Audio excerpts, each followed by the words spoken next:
শিক্ষার কোনো শেষ নাই, জন্ম থেকে মৃত্যু পর্যন্ত আমরা লেখাপড়া চালিয়ে যেতে পারি।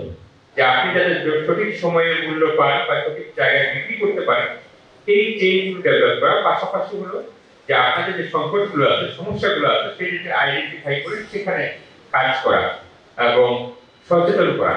এই প্রকল্পের আওতায় আমরা আমাদের প্রতিটি ইউনিয়নে 7টি করে গ্রুপ গঠন করব, কৃষক গ্রুপ।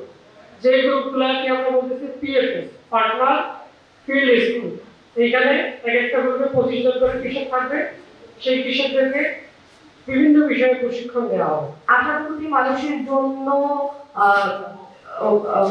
তাদের খাদ্য চাহিদা মেটানোর জন্য আমাদের ইয়া ছিল যে যেন উৎপাদন বাড়ানো হয়। তো উৎপাদন বাড়াতে গিয়ে আসলে বিভিন্ন রাসায়নিক সার ব্যবহার করা হয়েছে।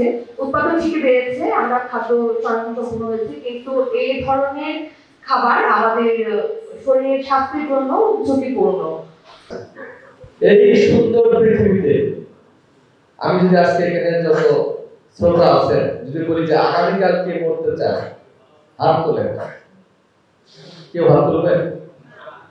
কেউ হাত তুলবেন না, কারণ মরতে কেউ চায় না। মরতে চায় না, বাঁচতে চায়। বাঁচতে চায় হাতির মতো বাঁচবে নাকি বাঘের মতো বাঁচবে না ছাগলের মতো বাঁচবে? হ্যাঁ, বাঘের মতো বাঁচবেন। বাঘ কত বছর বাঁচে?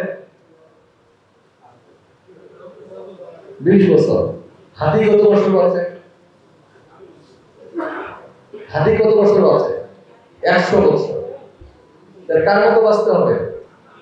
হাতির মতো। হাতির যদি কানটা না থাকতো, চোখটা যদি একটু বড় হইতো, আপনারা কেউ পৃথিবীতে ঠিক থাকতে পারতেন। সৃষ্টিকর্তা সেইভাবে তাকে সৃষ্টি করেছে। হাতি কি খায়? কলা গাছ খায়, গাছ গাছরা খায়। বাঘ কি খায়? মাংস খায়। বাঁচে কে বেশি? তার মানে বোঝা যাচ্ছে যে গাছ গাছরা, পাতা, এই সমস্ত কলা গাছ, পাতা জাতীয় যে খাবারগুলো আছে, এগুলো যারা খায় তারা বেশি বাঁচে।